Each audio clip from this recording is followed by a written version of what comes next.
Welcome to Changing Higher Ed, a podcast dedicated to helping higher education leaders improve their institutions.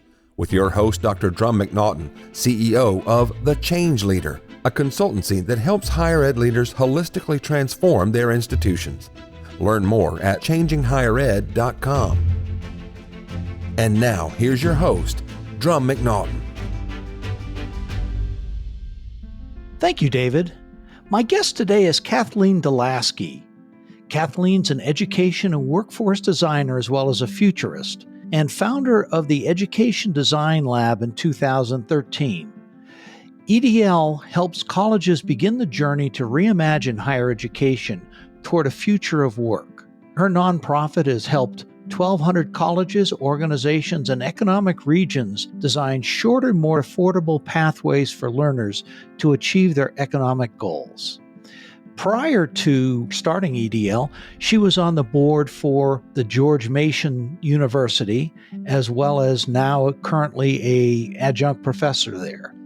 Her background's interesting to me, though. She's spent 20 years as a TV and digital journalist, including time at NPR. She was the ABC News White House correspondent and the first woman Pentagon spokesperson.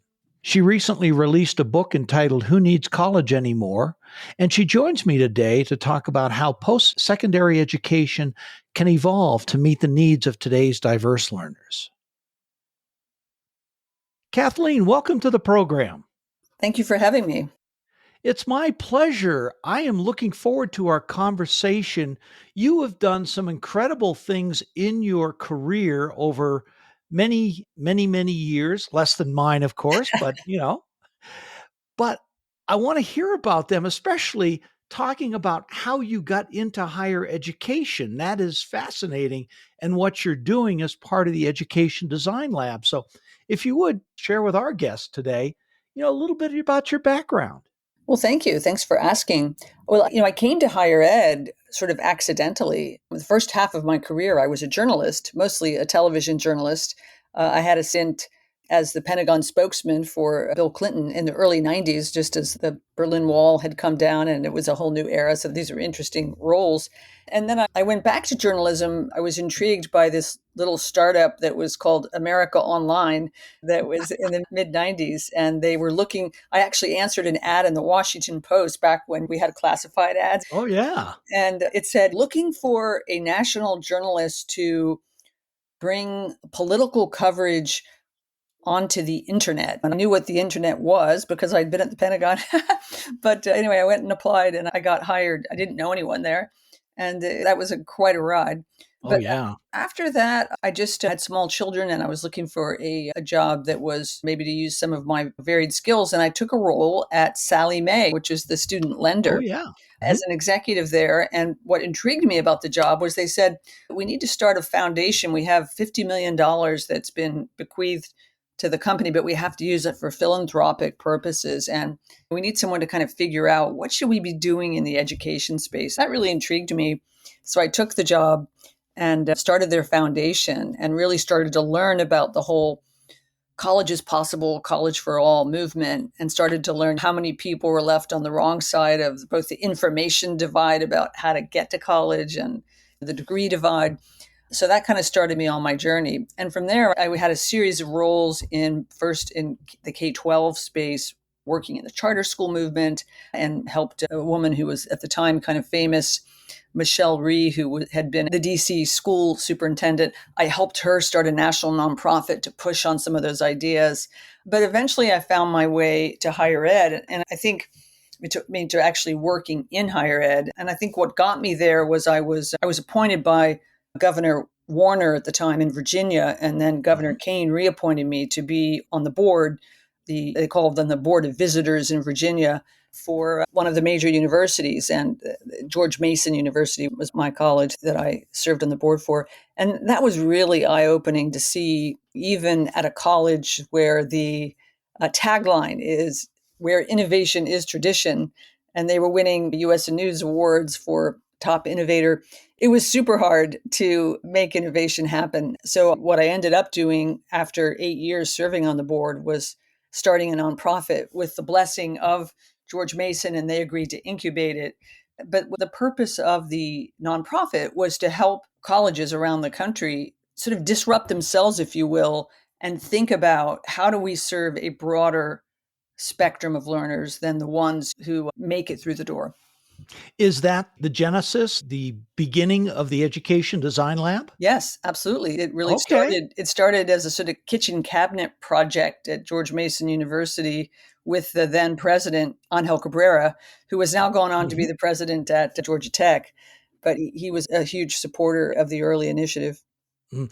So Education Design Lab has been around for about 5 years now, hasn't it? No, actually since 2013, so Oh, oh, I'm 12 or sorry. 13 years now, yeah. Wow. And you've worked with community colleges, you've worked with baccalaureate colleges, all sorts of Mhm. kind. What is the focus of the Education Design Lab? Because I think a lot of your work there at EDL has fed into your book, Who Needs College Anymore? Is that a fair assumption? Absolutely. Absolutely. Pretty early on, we began to focus on what we dubbed, or the moniker we gave to new majority learners. Those are, the learners for whom college was not designed originally. Non-trad students? Yeah, I mean, we don't like the word, we don't like non any, right? Everyone Oh, tries to okay. get away from using the non language, Sure. like if you're kind of otherized by non words, right?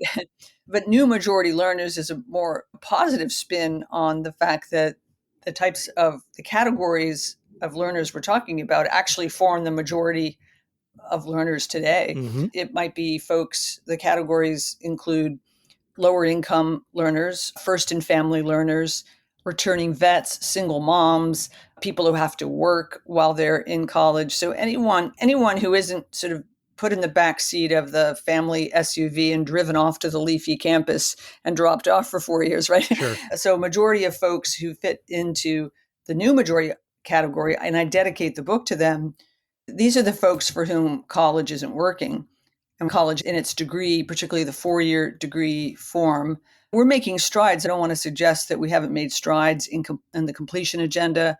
We've certainly made strides in access to broader groups over the last 40, 50 years. We've made progress in completion, but it still stands that 62% of American adults do not have a college degree. And I really wrote the book to ask the question and try to answer the question, what are we doing for them? And what is the role of colleges beyond trying to get more people to sign up for the degree and to try?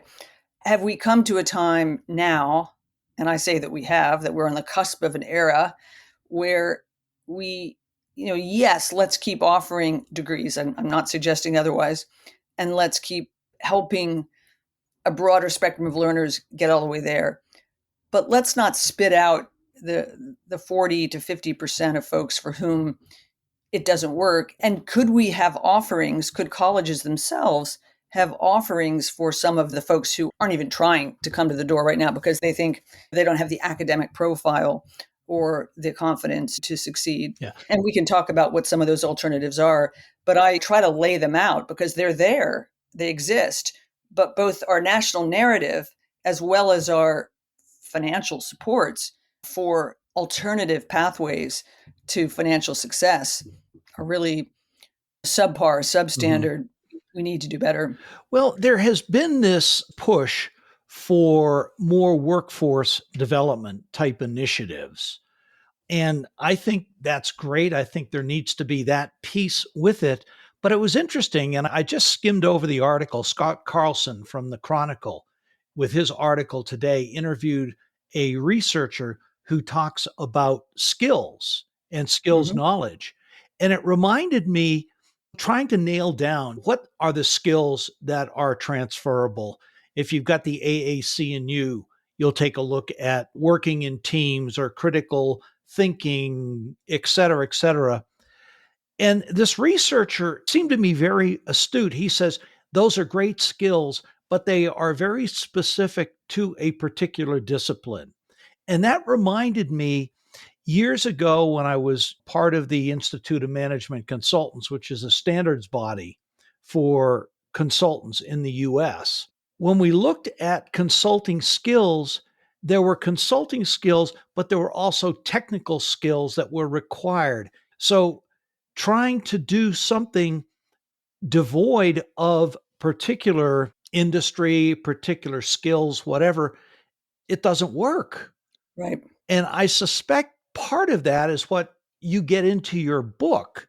Who Needs College Anymore? The intersection of workforce development, the K 12, and the post secondary. Right. And so the key word in what you're describing is context, right? Perfect. Exactly. When an employer is looking at a resume, they don't want to see learning outcomes. They want to see skills. And more colleges are gathering the tools to help students make that translation. I profile one university, Western Governors, in the book, Mhm. which creates with every student a skills profile. And they're using this library, this huge library that has like 150,000 skills that they have scraped from job banks. I think they're working with Burning Glass Institute or Mhm. Lightcast to get the data. And then each student, through their academic advisor, is coached on, okay, this might have been an English class, and you might be interested in going into HR. And here's how the critical thinking skills from the learning outcomes, here's how they translate to a job and maybe even a keyword that you're going to see on a job posting when you want to apply. And they're making that connection with every class. And I think that's what we all have to do. I teach at George Mason now, and I'm trying to make those connections. I teach design thinking, which the book Okay. is based in that methodology, and I teach higher education redesign.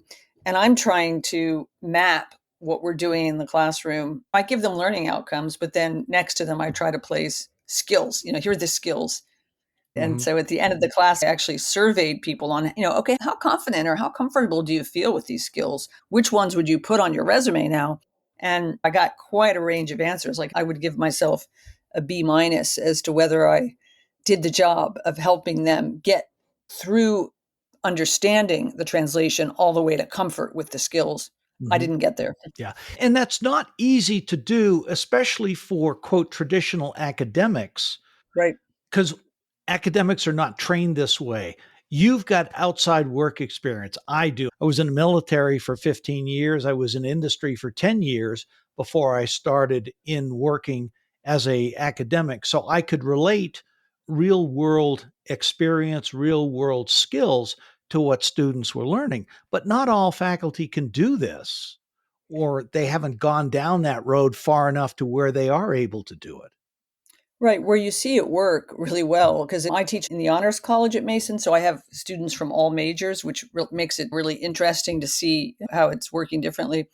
And the majors that are tied to licensing, like nursing and teaching, for example, and then some of the engineering ones, it's much easier, I think, for those professors to connect specifically because they know exactly where the bar is for the job that their students have come to this college to prepare for. Mhm. And that actually, really gets you thinking, okay, if we have that kind of mapping, the skills mapping in fields where there's a license, why can't we do that in other fields? And I think it's not completely the college's job. And I'm actually discussing this with my dean right now. Like we're looking at, okay, what about if you were an English major or a history major or you're not in a field like that? How do we give you that same bar? And how do we get those answers from the employers who hire? And I think where I went with this in the book is to suggest that we need to kind of call for what I call a skills genome, which has to be driven by employers. Mm. And you see it in certain professions, and you see it because those professions have had shortages, right? And they had to come together. They were incented to come together because they were just poaching each other's applicants or employees.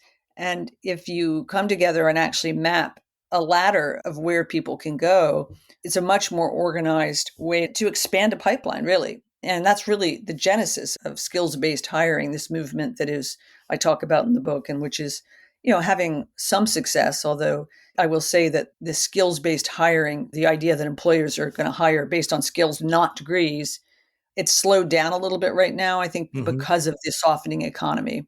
Yeah. Well, it's also too, this expert that Scott interviewed was talking about skill-based learning. And it's unfortunate, but it's true that more students are expecting colleges can drop them as graduates off at the front door of business and be ready to jump Hmm. in. And frankly, that's like me graduating from the Naval Academy with my physics degree and walking out to my first command Hmm. and saying, "Hey, I'm here to be a pilot," without going Right. through all of the training and everything else needed to be a pilot. You learn the basic piloting skills, all navigating, instruments, etc. And you get your wings, and then you go to the we used to call it the replacement air group, the RAG, to learn how to fly the specific airplane that you were supposed to. So, I mean, it could be anywhere from 18 months up to 2.5 years starting flight training until you make it out to your first command. Are we asking unrealistic things out of colleges to be able to do that type of thing? Well, your listeners might not want to hear this, but what you're doing at the Naval Academy or wherever you got your undergraduate training Mhm, is that you were being asked to do a degree and kind of build the theory. And then you were being asked to do an apprenticeship, in effect, mhm, where you learned how to do the job. That's that's a lot to ask, particularly at the price points that we're asking students to do that today. Some of them are going to do that for medicine or for flying planes mhm, or nursing. I mean, we have very high risk and high intensity skill roles that will require that, and people only the hardy will sign up for it, right? mhm, But we shouldn't do that for every role. We need more of a step ladder approach where you can earn and learn as you go. And so why can't, just to kind of build on the example that you gave with learning to fly a plane, why can't a person do 1 or 2 years of theory and then do an apprenticeship, start to get the hands-on experience without having invested so much at the front end? I think that is the model that in the last chapter of the book called The Great College Reset, mhm, I lay out 10 design principles. And probably the core one really is this idea that colleges need to think more in the mental model of a stepladder approach. And I describe how the lab, for example, is working with 100 community colleges to do that. And we don't have a lot of data yet about outcomes. We're starting to get a little bit, and it's very positive. But that model for many careers makes more sense in this day and age. mhm. So, give me an overview of what higher ed or a college reset could look like Hmm. mid-century. How should colleges be going? And I'm not saying this is all colleges, but Right. I think it's got to be tailored toward specific careers and Mm. specific skills. Right. Well, I'll mention kind of the big idea of the book in terms of the college reset is that by mid-century, most colleges and or universities, the elite institutions don't need to change. They can keep doing what they're doing because there is a demand at one Mhm, level for that product. But most institutions need to be thinking about how to serve a continuum of learner types with a continuum of offerings. So what I describe is, can we by mid-century be at a point where the term college or the institution is an umbrella that is housing a range of services, if you will, or offerings for learners, ranging from a degree, which we all know, all the way to much shorter form industry certifications, services where you might help someone who's coming out of the military, for example, just get credit for what they already know how to do. So, assessment services. There would also be apprenticeships. We're working now, and others are trying to get, how can we help community colleges, for example, become apprenticeship facilitators for employers and for states? There's some progress there. And what about boot camps? Now, boot camps haven't done that well with colleges. The private boot camps, I have a chapter called The Rise and Fall of Boot Camps. But what boot camps we're trying to do makes a heck of a lot of sense in an age where technology changes or shortens the half life of skills, and to bring in practitioners to teach. It makes a ton of sense. And the only reason it's failed is because students, they can't use their federal financial aid to do it. Also, the programs aren't evaluated, so we don't have the data. But if they were brought into the family, as it were, and funded accordingly, it would make a lot of sense for many roles, potentially including the one that obviously the military is its own. That's really the largest training institution in the world, possibly. But for many careers, it would make more sense to do an apprenticeship, then build maybe a boot camp in where you're getting that traditional college experience, and then you go work for a while, and then you come back and build to the next thing.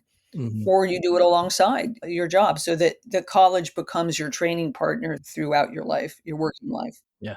What I'm almost hearing you say, and the synapses are firing in a major way as you're talking about this, is the role of a university could and should be different than the role of a college versus a community college, et cetera. And they all lead to viable careers. But what happens within each of those, and even going to like a regional public or something like that, is Mhm, different than an R1, something like that. mhm. So it's almost a segmentation of the path rather than everyone inspiring to or striving to be in the top 100 US News and World Report. Mhm. Right. If what you're summarizing here is that different institutions will offer different versions of college, Mhm. I would say yes. And, there's no reason. So I teach at an R1, and I think that we should be offering short term boot camps. We have 30,000 students. The enrollment's actually growing. But if we are, in effect, the regional university for Northern Virginia, we should be offering a broader range of things than just a 4-year degree. And our community college, we partner with Northern Virginia Community College, but there's no reason why the university, particularly in the areas where they have more expertise, should be offering short form training and not just like executive education that they're selling to companies. Part of the problem is that universities and colleges are not set up to market beyond that 18-year-old who's coming in through one pipeline, which is high school, right? Mhm. That is the marketing strategy, right? And, everybody hired has continuing education departments where they were supposed to go out and get sweet contracts with companies to sell executive education. That was like supposed to be the cash cow. That hasn't worked so well. Or OPMs, where we were building our digital footprint. These were all strategies that make a lot of sense and were good at the time. But I'm asking us to think more holistically about, in a way that businesses do, which is what's the segmentation strategy and how are you then going to acquire those customers? Oh, education alert talking about marketing strategy and segmentation. Not good, not good. Computer's gonna crash. I know, but I think about it in business terms, not because I'm trying to make money off the students, but because, like many, I just see the 62% who are being left at the doorstep or spit out. Mhm. You brought up something very interesting in the book. You talked about 10 attributes institutions need to have to be sustainable into the mid-century. For Mhm. this audience, what do you think the most important one of those are? Besides money in, money out. Well, I think I've already said it, which is the idea of the stepladder approach. That is definitely, I put affordability first because I think that is the number one reason, obviously, that learners are choosing or looking, even though it's not very clear what else they might do besides trade school. The national narrative is very fuzzy and vague for what non college going learners who want their version of the American dream, like what are they supposed to do if they're not going to college? Trade school's there, and that's a good option for some people. But the other options aren't there. So, my recommendation to colleges and universities in terms of design principles is probably number one, affordability, that we need options that people in this day and age won't do the cost benefit analysis and say, wow, 4 years, that price tag, no, even though there's discounting there, they don't know there's discounting. A lot of people are walking away from it. I interviewed a number of folks, and the number one reason is fear of debt, right? But then the second issue is, well, what if you could offer them lesser versions of the offering, meaning short-term credentials. We call them micro pathways in the community college work we're doing. Short-term pathways that are designed to get you to a particular role and to get you there within 6 months to a year. And then you paint a picture of a full degree and what the step ladder would do for a learner. And then you help them get started. We don't have a lot of data yet on whether they would come back for the next piece. But if you make it manageable in terms of fitting into their lives, and then they see the salary bumps, there's no reason why we can't create this system. And I actually think this is one of the things that AI makes easier to create the visibility of career pathways for learners and employers. Well, Michael Crow has done a lot of this at Yes. Arizona State. And his comment, the reason for doing that, I thought was brilliant. He says, we try and sell somebody one time. We've already got their loyalty, sell Yeah. them multiple times throughout their lifetime, whether it be advanced degrees, whether it be new skills learning, et cetera. It makes perfect sense. It does. I mean, I think as somebody who has tried to help my university figure out, okay, how do we bring alumni back in the door for more learning? The only group that's figured that out is the advancement office, right? And it's for a different purpose. It's not purpose fit. And I think if you're going to try to do it for additional chunks of learning and training and support, you have to make that visible to your students the first time they come to you, right? They have to see it as, it's almost like a gym membership, right? Which is how some colleges are starting to move to that financial model where you understand why you would come back and the pricing is set up in a way that's enticing. Yeah. Well, that gym model doesn't have anything to do with climbing walls and lazy streams. No, it's overblown. Yeah. No, I mean, I'm very sympathetic to the financial situations that universities find themselves in terms of both needing to increase tuition and the services that they have to offer. More and more is expected of them. And so I'm very sympathetic on that end. I think that the ecosystem owes it to individual colleges and college leaders to push on the advocacy side around new funding models. And I don't mean just more money for the degree, but more money for more flexibility in how you use your dollars and how you train and educate, a workforce. Yeah, I think that's so critical. And when you throw in internships, externships, that's Right. where we're moving toward this skilled base learning so that people can learn the theory and then put that theory into practice and learn the actual skills that they need, not necessarily in a classroom, but in a setting to where they're using those skills all the time. That's So, right. so, Kathleen, thank you. This has been a fascinating conversation for me. I appreciate your coming on the show, as we always do. 3 takeaways for university presidents and their boards. What can they do to help with the same type of things that you're talking about in your book? Yeah, well, I would say number one, think about while you have students there, what other learning services can you offer them? For example, industry certifications, as colleges are starting to bake those into their courses, like how can you set students up for job hunting success, for example? What other kind of services can you do to kind of build that loyalty? Secondly, I would think about the structure of your org chart and ask the question, are we looking out or are we looking in? And in this age, I feel like collaboration, breaking down the silos between K-12, employers, workforce development is more critical than ever. And so thinking about, do we have single points of contact for people who want to bring innovative ideas? Do we have employer engagement officers who are really helping to scale the access to apprenticeships and internships? Those are two of the things I would mention. And then the last one, we joked about talking about, words like product. I would say don't be afraid to weaponize business practices on behalf of your students. If we're there for student success and serving the needs of students, it's okay to think that way. I mean, you may not use the language, but it's okay to think that way. Very true. Thank you. Those are great takeaways. What's next for you? Well, I don't know. I mean, I've been on this book tour for a couple of months and it's generating a lot of wonderful conversations across business, across higher ed, meeting with accreditors and also like parent groups. It's been really interesting. So I'm trying to figure that out. I don't think I have a good answer. Yesterday I got asked, would you be willing to do some writing for our publication? So, maybe I'm going to come full circle back to being a journalist.